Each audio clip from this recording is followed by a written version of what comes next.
On April 6, 1917, the United States entered World War I. In an effort to enforce an effective draft as soon as possible, Congress passed the Selective Service Act just 6 weeks later. The law required the draft of all men aged 21 through 30. Yay, it's my 21st birthday! Congratulations. Join us in the trenches. Come. In total, the U.S. drafted 2.8 million young men to fight overseas over the course of the war, which ended a year later in 1918. At that time, Charles Schenck, a socialist, was convicted of violating the Espionage Act of 1917, which prevented those who weren't drafted from refusing to fight in the war, for distributing pamphlets encouraging people to resist the draft. The military works for the bourgeoisie, dodge the draft!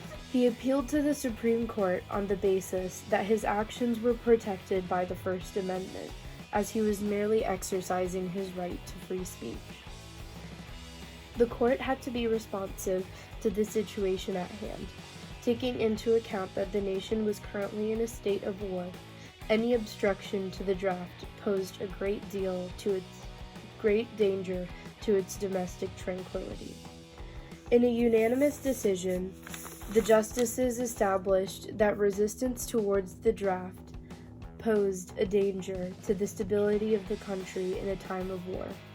Freedom of speech granted by the First Amendment of the Constitution did not protect such acts.